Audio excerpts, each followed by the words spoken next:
మీ సొంతింటి కలకు అసలైన నేస్తం బీబీజీ ఇండియా. అమరావతిలో నికార్సైన ప్రాపర్టీ కోసం కాంటాక్ట్ 0406903224.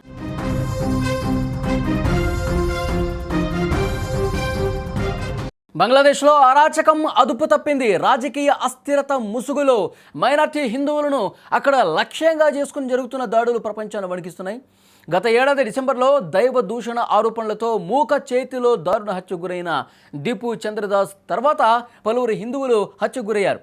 తాజాగా సునమ్గంజ్ జిల్లాలో జరిగిన ఒక దారుణ సంఘటన మానవత్వాన్ని కూడా ప్రశ్నిస్తోంది. జోయ్ మహాపాత్రో అనే హిందూ యువకుణ్ణి అత్యంత పాశవికంగా హింసించి చంపటం అక్కడ నెలకొన్న భయానక పరిస్థితులకు అద్దం పడుతోంది. కేవలం హిందువు అన్న కారణంతో, ఆ ఒకే ఒక కారణంతో అతడి ప్రాణాలు తీశారా అన్న అనుమానం ఇప్పుడు బలపడుతున్నటువంటి పరిస్థితి కనిపిస్తోంది. జోయ్ మహాపాత్ర దుండగులు మొదట తీవ్రంగా కొట్టారు అతన్ని. గాయాలతో విలువెల్లాడుతున్న అతన్ని వదలకుండా బలవంతంగా విషం తాగించి ప్రాణాలు తీశారు. శరీరంపై తీవ్రమైన గాయాలు, కొట్టినటువంటి గుర్తులు ఉండటం చూస్తుంటే మరణానికి ముందు అతను ఎంతటి నరకం అనుభవించాడో కూడా ఇక్కడ అర్థమవుతుంది. ఈ ఘటన సునమ్గంజ్ జిల్లాలో తీవ్ర కలకలం రేపింది.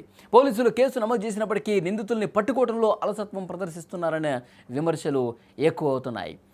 షేక్ హసీనా ప్రభుత్వం పడిపోయినప్పటి నుంచి బంగ్లాదేశ్లో హిందువుల ఆస్తులు, ఆలయాలు, అలాగే ప్రాణాలకు రక్షణ లేకుండా పోయింది. వేల సంఖ్యలో దాడులు జరుగుతున్నా తాత్కాలిక ప్రభుత్వం శాంతి భద్రతలను కాపాడటంలో పూర్తిగా విఫలమవుతోంది. జోయ్ మహాపాత్రో పాత్ర, అతనికి సంబంధించినటువంటి ఈ ఏదైతే హత్య జరిగిందో కేవలం ఒక మామూలు ఘటనగా చూడాల్సినటువంటి అవసరం లేదు. క్రమబద్ధంగా హిందువుల మీద, అక్కడ ఉన్నటువంటి మైనార్టీల మీద ఒక ప్రణాళికాబద్ధంగా, కక్షపూరితంగా ఈ విధంగా దాడులు చేస్తున్నాయని చెప్పి చాలా స్పష్టంగా అర్థమవుతుంది.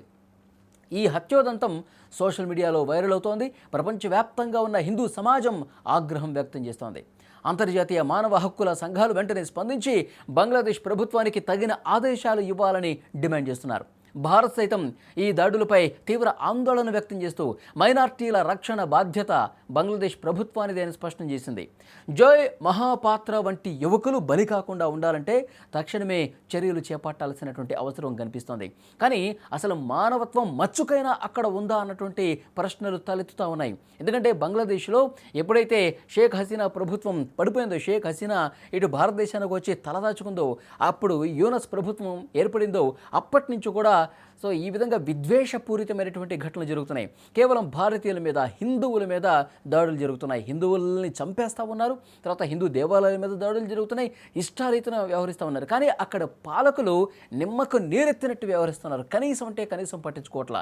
నిజంగా ఎవరైతే అక్కడ ఇలాంటి దుర్మార్గపు చర్యలకు పాల్పడుతున్నారో ఇంకా వాళ్ళకి వత్తాసు పలుకుతున్నట్టుగా ఉంది. కానీ అక్కడ నిందితుల్ని పట్టుకోవడం కావచ్చు, వాళ్ళని శిక్షించడం కావచ్చు, కనీసం అంటే కనీసం నామమాత్రపు చర్యలు కూడా తీసుకోవట్లేదంటే హిందువుల మీద అక్కడ ఎంత కుట్ర జరుగుతుందో కూడా చాలా క్లియర్గా అర్థమవుతుంది.